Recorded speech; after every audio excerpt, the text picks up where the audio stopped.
WTF is Up with your hosts, former tech execs, entrepreneurs, and best-selling authors, Jeremy Schifeling and Omar Garriott. Hey everyone, welcome to WTF Is Up. I'm Omar Garriott. I'm Jeremy Schifeling. And we're two dads, entrepreneurs, former tech execs who wrote a best-selling book for job seekers to help you understand what the is going on. So you can be smarter as a friend, as a colleague, as a partner. Each episode, we're going to plan to give you the quick hits on a really important topic that's kind of a little bit under the radar.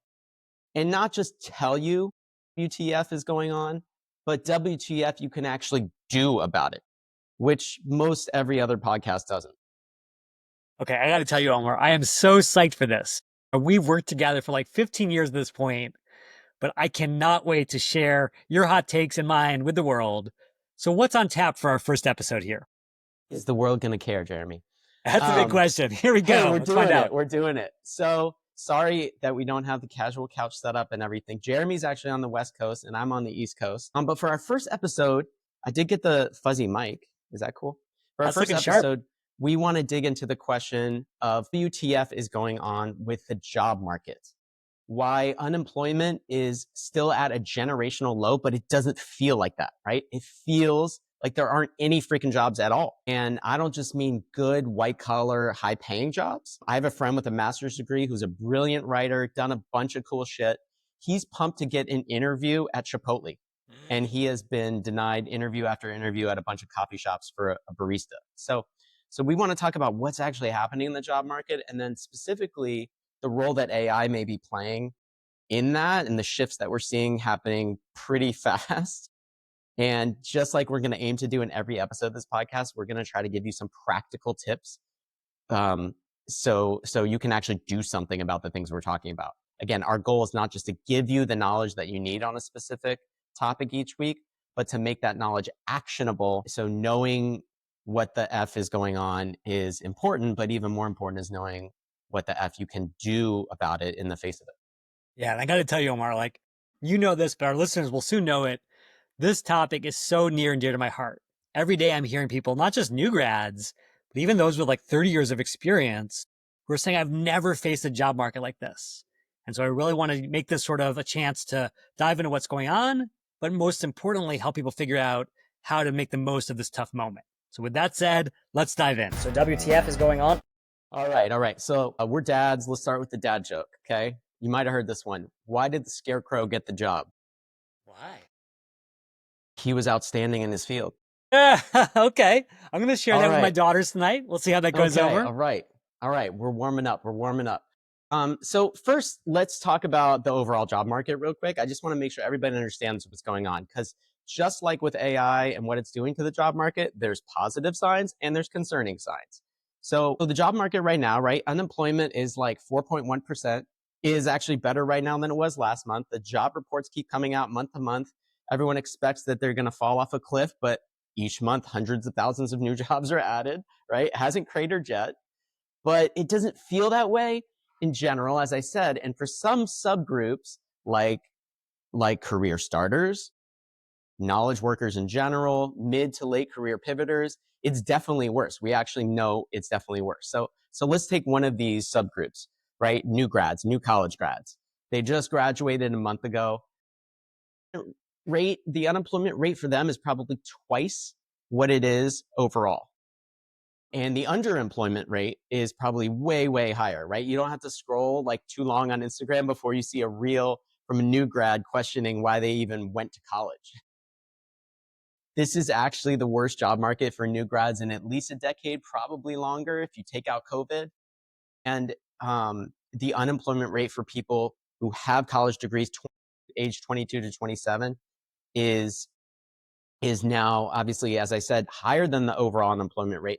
But the gap is bigger than it's been in like 30 years between the overall unemployment rate and the unemployment rate for this particular group, right? The crazy thing is, as I start to dig into this, because I work on a college campus, CS majors are down. Right? Yeah. Wow. When we were coming up in the tech industry, like that was the most stable job, right? That was the top of every list. If you wanted a high paying job with great job security, right? You could play foosball while the marketers were slaving away. Exactly. Foosball and gummy bears. Up until fairly recently, my mantra for my 13-year-old daughter was the 4 C's: compassionate, critical thinker, caring, and coding, right? Yes. Coder. Now I have to replace that last C with something. I don't know if you have any ideas. Coloring, fucking Right. Claude. Right. Well, I think, first of all, when I saw that stat, I think the Atlantic broke the news on this a couple months ago. I was shocked because one of the things the Atlantic called out is traditionally new grads were the best to hire. They were so cheap. You could just, go to campus and round up hundreds of them. They were like an awesome demographic. And now they become almost like this, group that can't be touched, the untouchables. So I guess the question for you, Omar, is what do you think is driving this, first of all? Like, is it AI? Is it macroeconomics? Is it tariffs? What's happening?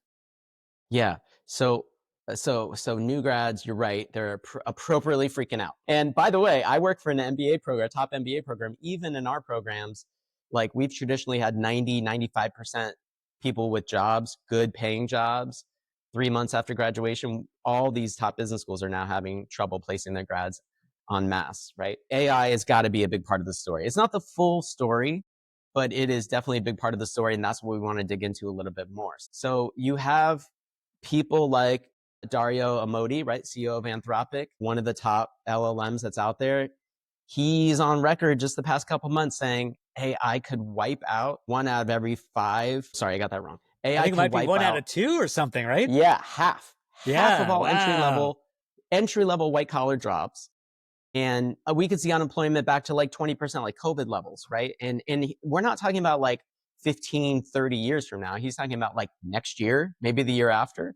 By the way, he's also talking about when will we see the first one person unicorn, right? One employee unicorn. And so like there's some of this. So some people are starting to say the quiet part out loud here. You still have some optimists, right? You have like the NVIDIA CEO talking about there's plenty of work to be had. Lots of people are gonna have jobs, right? We're always gonna find new ways to create and compete. And Sam Altman, of course, is saying the same thing. Like this is gonna just unleash lots of new ways to be productive. And people are still gonna have jobs, and people are always gonna care about people.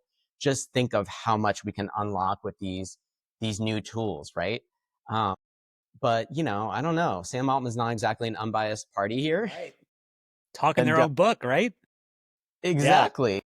And I find so many references to like, oh, the past, right? We can look at how the job market did or didn't change with past breakthroughs in technology.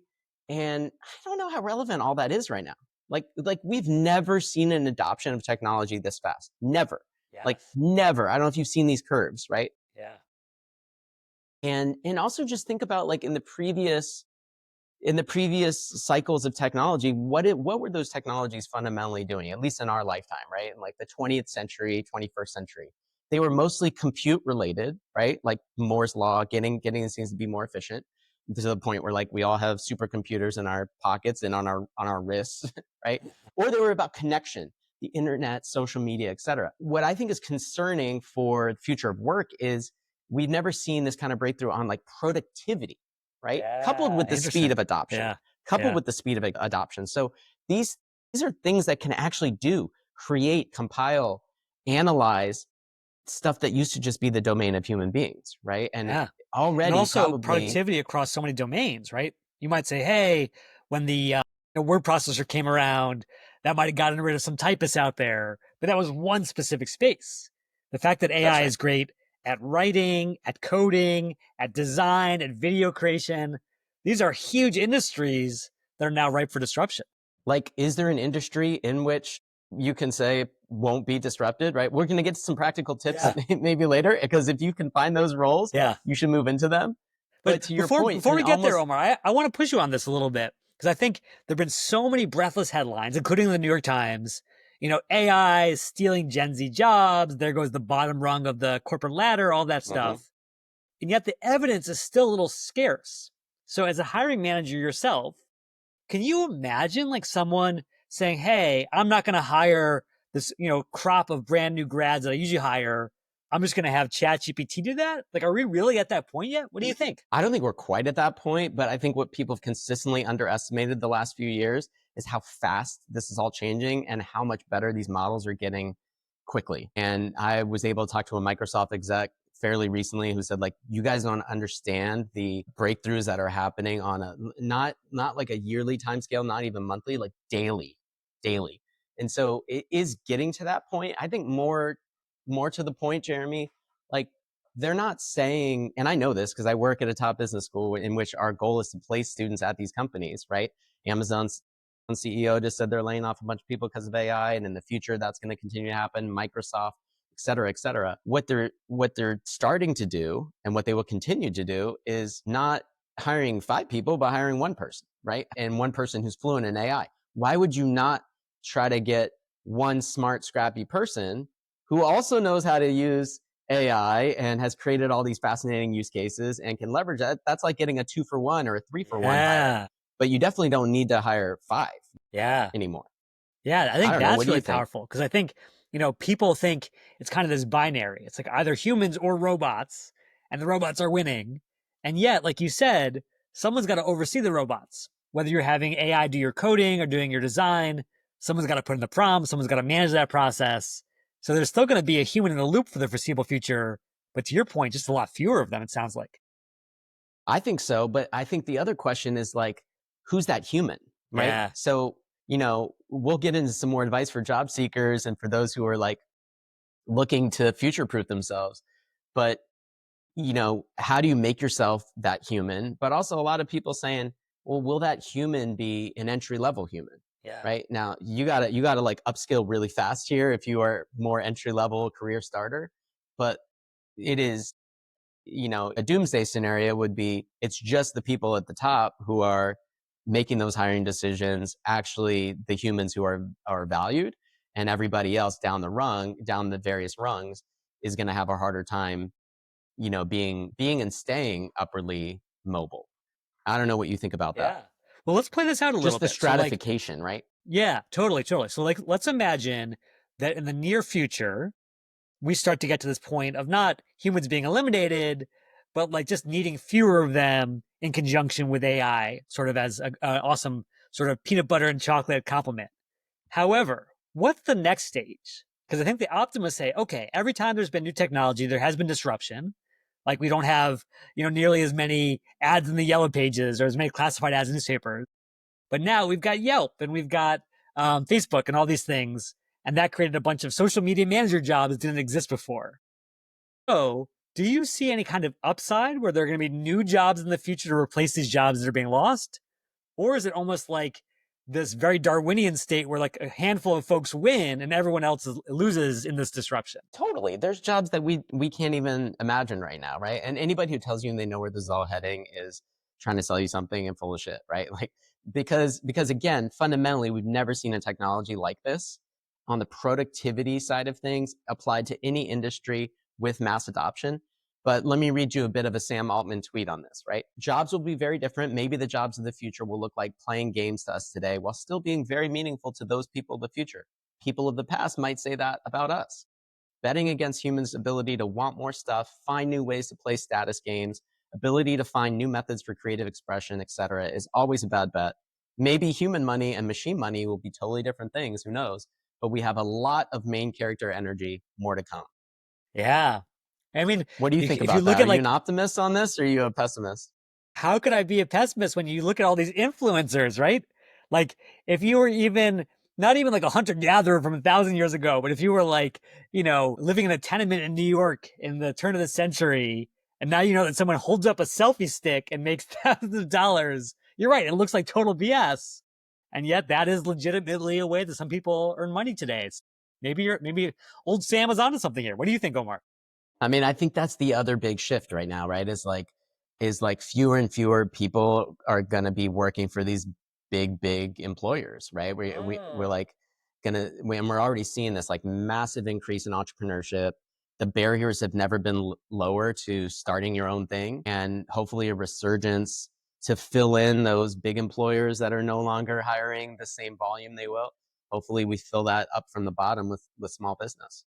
Yeah, so I guess that's kind of the like classic Silicon Valley wet dream of everyone's going to be an entrepreneur because we're all freed up to pursue our passions by the technology that makes them rich. Slash, maybe we have to, Yeah, but right? let's Now let's play maybe. out the negative side for a second, just because our listeners deserve the full truth here.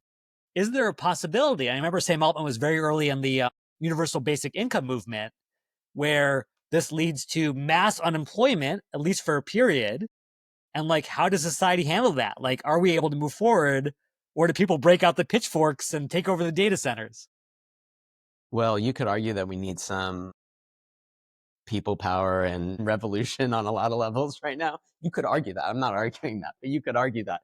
So like pitchforks, a little scary, but you know, if you look at like any society that has had that kind of revolution, what is usually the main feature? It's the youth unemployment, right? Yeah. It's like, I don't see a better life for myself being possible here.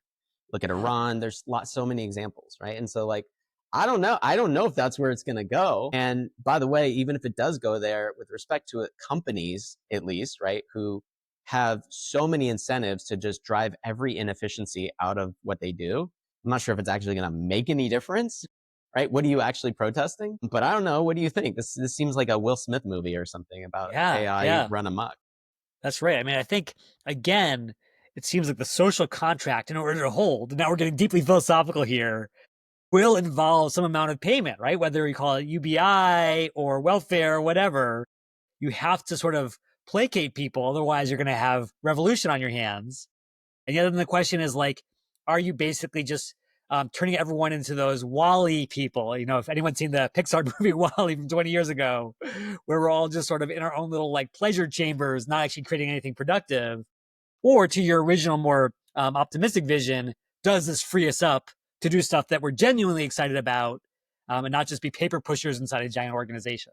So I feel like we get there one way or Yeah. the other, or we don't get anywhere at all. I just had a scary vision of the Wall-E spaceship cruisers in addition to like the Idiocracy, you know, like Yes, I don't know if that's you've seen right. that, but that it seems like we're headed down the collision of both of those. But I mean, I do think entrepreneurship is going to be a way forward that we're going to see a huge resurgence in. We see it in my school. There's a ton more people who would go be consultants and bankers who are focused on like starting their own thing. And by the way, that's a very employable skill set. So we can talk Yeah, about this later, but I think getting scrappy and getting hands-on with the tools is going to help individual people make sure that they're employable while they also like work on a challenge that they're excited about, etc. But I also think that you know, it is definitely the case that so much more is possible with these tools. Now, how we choose to use that responsibly or not is a bit of an ethical question, right, for us. But you don't even necessarily need a technical co-founder anymore to start a tech company, right? And so like I am awed by the promise of that. I think the question becomes much more about our societal priorities and our regulation, a lot of those kinds of things that make sure that those benefits accrue to everyone. Like that, the thing I'm less worried about is the jobs completely going away. It's more about who gets those jobs and does it yeah, further the stratification that we have in our society, right? yeah, Um, but I don't know. I don't know if you agree with that. I think the question really is, do you think that, you know, it's already the case that most of these tools for most use cases in most industries are better than the average human. In most use cases, they're probably better than the best human you could find in your network. right, And in right. some cases, they're probably better than the world's expert. WTF can I do about it? Ask you, what do Yeah, you tell job seekers right now? Because what I hear is, I wouldn't call it despair. I would call it some real confusion, right? It's confusion about like, how do I stay relevant? The number one question that prospective students are asking as they are looking at whether to get an MBA, and I would say also increasingly at coming on to an undergrad campus, is what are you doing about AI? How is this going to prepare me in that world? yeah, So, you know, so it's not like despair. It's like yeah, there's a lot of promise and hope there. But what do you tell people? yeah. What do you see? So I'm going to pick up right where you left off, which is the idea that AI is becoming so good at so many of these fields. And so I think that before we get into like listing out the jobs of the future, everyone should go out there and become a plumber so you can't be replaced by AI. I Welder, think you got to, welder. that's right, welder. Yeah. You got to start with a little self inventory, which is what are you genuinely good at? Because if you're going to compete with something that may be better than 50% or 80% of people, you want to be in that top percentile or at least the top decile, at least for the near future. And so, I might have wanted to be the world's greatest basketball player, but at 5'8", I was probably not headed in that direction. And just being real with yourself about like, hey, I may have these passions and these areas of interest, but what am I, hardwired to rock at? What feels really hard for everyone else, but just comes easy to me? I think if you can identify those sort of zones of genius, that's going to be important because that's how you're going to outcompete this rising tide. So that's my first piece of advice. What about you? What do you say to That's good. folks That's good. at UVA when they But come in and cry in your office? by the way, at 5'8", you can, I saw a reel on this yesterday, you can dunk Well, of if you course, because of just, Spud Webb. well, yeah, if you were Spud Webb, he was like 5'3". But at 5'8", you can dunk if you attach, apparently the magic number is 200 helium balloons to yourself. Oh, I okay. don't know how I get fed this That's stuff, but right. Did it was ChatGPT fascinating. tell you that? No, I saw a reel. This guy added like 1 balloon, 10 balloons, 100 balloons. Wow. Anyway, I I think that that's true and good. I would ask you a question about how you know what those zones of genius are, but also a larger question.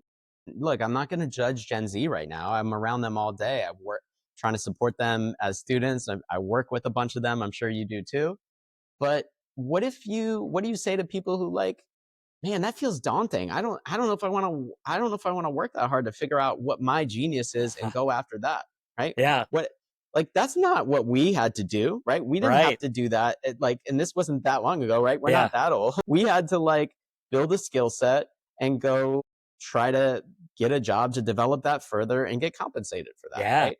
That wasn't a zone of genius. That was just like Yeah. something that we could be of value on. Yeah. And I think this is where the like sort of Just a higher Gen bar now. Z new grad unemployment rate that we started the show about really comes to bear because you and I had the good timing, so to speak, or at least our parents had the good timing to send us into the workforce when there was still a lot of opportunity. Yeah, maybe there were recessions or challenges or whatever, but we had time to figure it out by actually doing these jobs. Exhibit A, I was a kindergarten teacher. I sucked at being a kindergarten teacher, and I could learn from that mistake and go on to do something that I was a better fit for. But if you can't even get your first job, now it's kind of incumbent upon you to do a little bit of that soul searching ahead of time because you may not get the opportunity to learn on the job, which I think I sucks, agree. but I think that's the reality. I agree. And I also started my career as a teacher. By the way, I also started my post MBA career in tech at the first tech company I worked for. I sucked at that job. I was not, I did not know what I was doing. I'd never worked in tech. I didn't understand all the focus on revenue. I didn't know what they were talking about, right? I figured it out and I then go and I worked for 5 tech companies and ended up in a leadership role. But to your point, I had the like runway to mess up. Yeah. And that is one of the scary things about the entry level jobs starting to change or go away.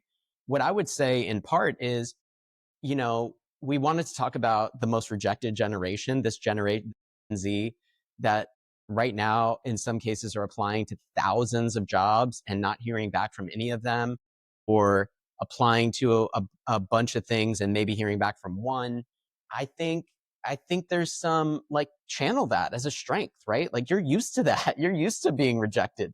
How do you like let that, and by the way, that's not the way to do a job search, so we'll talk about how to like actually do it better. But if you have had a lifetime of competition, of scarcity, of not knowing how things are going to change in the next year, even week, month, like that's a muscle that you've built up to like weather this storm, and a strength. Like how do you view that as a strength if that's been your lived experience, right? Yeah, absolutely. And so I think, drawing upon that resilience, that grit, whatever kind of TED Talk language you want to use, absolutely. But then I think, the reality is that to your point, Omar, no matter what happens with AI, at least for the foreseeable future, until we reach the singularity, there are going to be people operating these AIs. And so then it's kind of a matter of can you take the best of your innate skill set and the best of what AI is offering today and bring those together to be that person. Where if, the hiring manager says, well, I used to hire 20 new grads and now I'm going to hire one, you are that one because you're the unicorn. You're awesome at the job, whatever it is, whether it's data, accounting, design, and you're awesome at AI. So you're the ultimate package. I think everyone should make themselves into that AI sandwich. Talent plus AI equals your first job. That's my recipe for success. What do you think? I like that. I like that. I also think if you figure that out, you could go nuts with it, because that's the other thing that this moment we're in enables. Did you see that story last week about the guy who had like 40 different jobs or something? Like, my goodness, what a character. Right. So he figured out what Yeah. that was for him, and he was able to land all kinds of gigs. Now, 40 or whatever it was, probably a few too many to like actually be able to do them well. But that's the upside here too, is like you can stack a bunch of gigs if you can really figure out how to use these tools and what your unique value add is. Yeah. It's absolutely. not just the companies that are going to benefit from that by hiring fewer workers. Could you hire yourself for more jobs? Yeah. So let's game this out a little bit. So imagine that you just graduated from UVA, you've got a degree in business, commerce, and you know that you're really, really strong with numbers. So you're kind of thinking, well, maybe I'll go into accounting, and you learn some AI skills to complement that. If you're ready to break into anything from the big four to a small organization to anything in between, what's your best advice, Omar? Do you go to ChatGPT? Do you blast out a million resumes and cover letters? How do you get started? Okay, so the first thing is inherent in what you just said, but let's just make sure we underscore it. You have to get super dangerous with the tools, right? Yeah. If you're interviewing for like marketing entry level job, even for a mid-level job or an MBA level job, you have to really understand some use cases, create them on your own. Again, companies might not hire 5 people. They might hire the one, they might not hire the 50 that they wanted to, but instead the 10 or that they used to.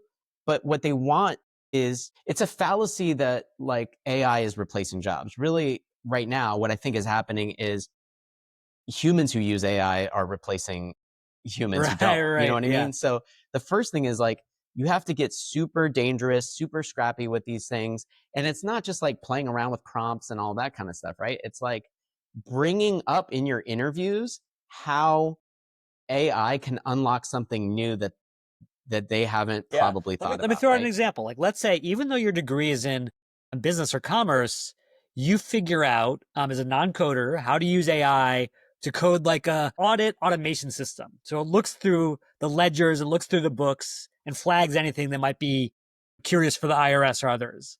And it does it automatically, even without you knowing how to use code. If you brought that in to your interview at EY and was like, look what I built, and none of your competition even knows the first thing about AI or the first thing about coding, I feel like that instantly positions you as someone who's a cut above, especially in the super competitive market. What's your take Yeah, on I that? love that.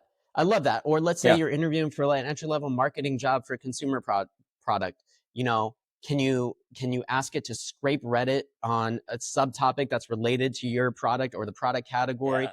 and do a sentiment analysis on that, create some subsegments, and then figure out, along with AI, not entirely with AI, but figure out with your own unique zone of genius what you're going to bring to that in terms of a segmented marketing approach to reach that audience, because you understand their sentiment that's driving their consumer behavior better than they might already do, right? It's just figuring out some of those things and doing that pre-work, bringing it up in your interviews. Because again, I think companies want to hire a 2-for-1 or a 3-for-1. And by the way, most companies still don't know what the fuck they're doing on this, right? It's much easier to hire somebody who has some fluency with AI and also is smart and maybe has a college degree, maybe even doesn't. But it's much easier to do that and start to fill the ranks with people who are just going to bring that mentality than it is to figure out what is our enterprise-wide strategy, which for to strategically integrate AI across the enterprise, right? Yeah. So you got to make yourself that. I just didn't want to gloss over the point of like Oh, totally. getting really dangerous with Yeah. the Which, by the way, it doesn't tools. mean like taking some AI course or getting a master's degree in AI. It means just getting your hands dirty. Like, start Totally. trying stuff, see what's possible. Try to get into hit as many walls of AI as possible, because that'll give you a sense of where the frontier is. And again, think about how you can do that with respect to the specific types of jobs that you're interested in and want to want to be found for and actually get vetted for and maybe even get that job, right? It's not like general use cases. It's if I'm going after an accounting job, if I'm going after a marketing job, if I'm going after a logistics operational job, figure out a bunch of use cases that make you marketable for those jobs, right? So I think for me that's the main starting point. Probably everyone has told you this, like, you know, you have to like get really deep with the tools, but those tools targeted to use cases that you can show, not just tell. The best practice when it comes to the job search, show, not just tell, the value that you would bring that's above and beyond what they can get, not just with AI, but with any other interviewees, right? Yeah. Okay, so now this is the scary moment. We now live in an age when, with ChatGPT, or better yet, with one of these custom tools, you could now generate literally 1,000 applications in the course of an hour. You know, it just goes out onto the internet, finds the job listing, generates your resume, generates your cover letter, blasts it out. I know it's tempting, especially when you're facing the headwinds that Gen Z is facing. What's your advice on those kinds of tools, Omar? That is a crazy thing that's happening right now, by the way, right? Goldman Sachs has 315,000 applicants for like a couple thousand internship My spots. God. And then I'm sure you saw this headline recently about the hundreds of thousands of job applications that some of these jobs are getting because they're AI submitted applications that are talking to AI agents in the applicant tracking Yes. systems, right? So it's AI arms literally just race. it's just an AI arms race, Yeah. like AI job applicants talking to AI recruiters, both sides of the hiring process. So the number one piece of advice in this reality is don't do that shit. Be different, be human, right? Don't Yes. like Jeremy, we wrote a best-selling book on the job search. We had a big business advising job seekers. What was the number one thing we said? Don't apply cold, right? Yes. Just because you can do this, chances are it's not being read by a human, right? Especially as the volume goes up, it's being read by another bot. Yeah. And the way you stand out, the way you separate yourself is to get to a real person. So Jeremy, what are some strategies for doing that? Yeah. You know, you just gave me a total light bulb moment, Omar, which is I bet some of the people behind these things are thinking about the math. They're letting the math do the mathing. And they say, Totally. okay, circa 2019 or so, your chances of getting hired based on an online application was like 1 in 150. So not great. But mathematically, if you do 150 applications on average, you should get one job offer. I think what they're not counting on is the tools they're using are now being used by everyone. So not Everyone, the only are denominator is so much. there fewer jobs because of what everything you said at the beginning, but now the denominator, like you said, is in the thousands, not the hundreds. And so it's just worse for everyone, including the recruiter. So yeah, I think in terms of standing out, it's, you know, what was that classic book, Zig or whatever? When everyone zigs, you got to zag. If everyone's zigging towards automation, you zag towards authenticity and towards relationships. And the thing that I always tell students is at least until the singularity moment when AI does the hiring and everyone else is consigned to the salt mines. The reality is that the human algorithm, what we're wired for as a species, matters more than how ChatGPT is trained. And we are wired for relationships. We are wired for trust.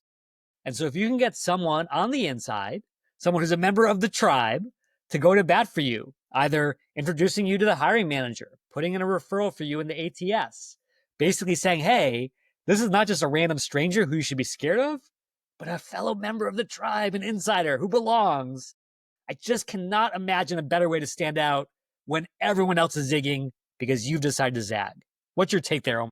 Totally. I love that. And we have a million tips on how to do this in our book, which is not why we're doing this podcast. We're not plugging it. But like there's no excuse for anybody to not find the people who can get you in the door, right? Like we're all with LinkedIn and other tools now, there's no excuse. It's just about your scrappiness to build those relationships and not be transactional, but actually build real relationships. That's what's gonna anchor you and be your differentiator in no matter what happens with any of this with technology, right? I also think like, and this is maybe is a little bit of a scary value prop for people who've grown up not just as digital natives but social media natives and COVID and all that. But like what we're talking about, the emphasis on building human relationships that can help you stand out is also maybe true for the jobs themselves and the ones, if you think about the ones that are not going to be replaced by AI, right?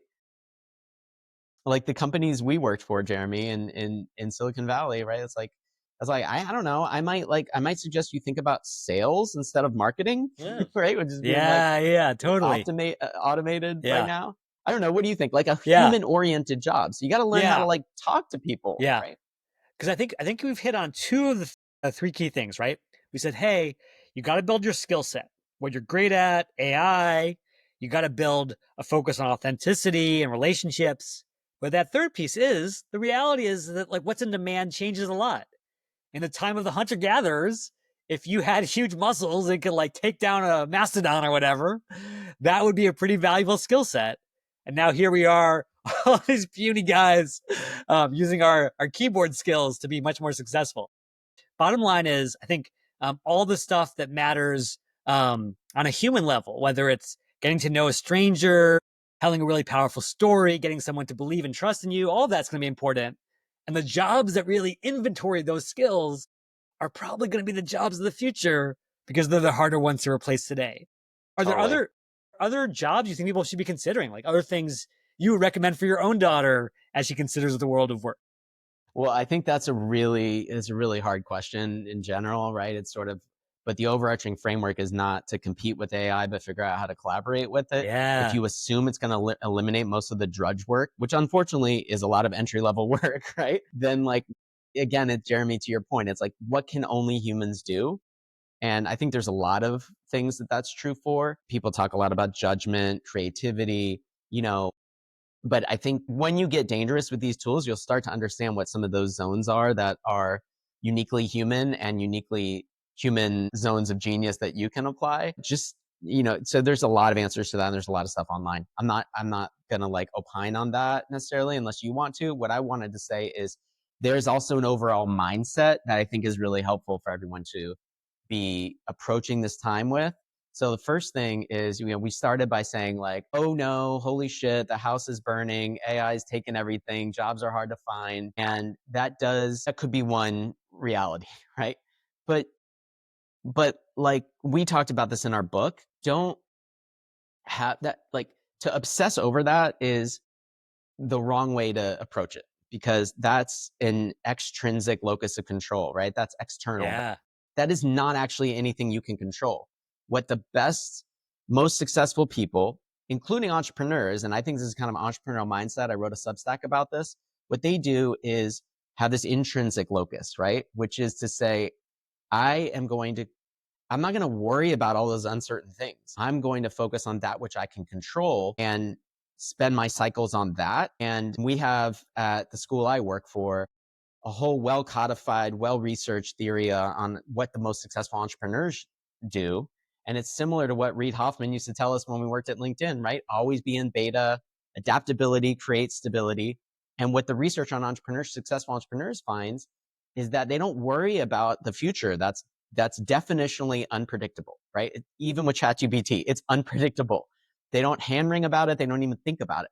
What they worry about, and so it's not about market analysis, not figuring out the answer to your question of like, what job should I be preparing myself for right now to predict the future, that may or may not happen. They design their future with what they already have. This is what we call the bird in hand principle, which is to say, what do I already have in my network? Who do I know? What do I know? What can I learn pretty quickly here? And I just want to say that's the right mindset for this moment. It's like the real skill is learning to learn, and that's how you keep yourself future proof, because you're thinking about it from the perspective of I'm the pilot in my own plane, right? It's not about what's happening out there. It's about how do I prepare myself to be the most effective person I can be. You called it zones of genius, but I don't know. What do you think about that? And by the way, one of the main things that you have is another key principle that great entrepreneurs have, which is your network. That is probably the number one asset that you have. And if you've ever had a job, or you've gone to any school, K-12 or higher ed, or you have parents, or you have people or you have friends, or your parents have friends, or you have family, you have a network, right? You actually have a network. And the I'm way feeling sorry for AI here, Omar. The only one who doesn't qualify is AI. that's ChatGPT has right. no network. That's right. Screw AI. This is our unfair advantage over AI. What you have is what successful entrepreneurs think of as their crazy quilt. You're weaving a crazy quilt that is going to help you, hopefully, before you really need it. But that is the difference in this time. And ultimately, regardless of how many bots are reviewing your resume or not actually reviewing anything, you're going to get to the point where there's a human that has to make a decision about whether they should hire you. So it really ultimately does come back to humans, right? And humans who will go to bat for you, humans who can vouch for you, humans who can help you build your startup, whatever it is. But I just want you to think about that bird in hand. What do I have? Primarily a network. And how do I weave a network that is a crazy quilt? This is how successful entrepreneurs think. And just like Reid Hoffman said in his book, you got to think about your career now as an entrepreneur would, right? It's the startup of you. A lot of shit is changing. What do you do in the face of that? You create your future. I think that is the perfect note to close on because we started in a relatively dark place in terms of all the storm clouds on the horizon. But I think no matter what the winds push in, you really are the captain of your own ship if you have that compass that you identified. Okay, that being said, All right, Omar. wait. One Yeah. last dad joke Yeah. for you. Ooh, hold on. What makes AI a good dancer? I don't know. Tango? It has good algorithm. Okay. Okay. There you go. Did ChatGPT come up with that one? No, I heard that one in another podcast. Okay, so that was fun. So next week, Jeremy, we're going to dive into another sort of related issue, which is WTF is up with college. And is it Yes. even worth it anymore? Disclaimer, I work for a college. So please subscribe on your favorite app, leave a rating so others can find us. Until then, that's what the F is up. Cheers. All right.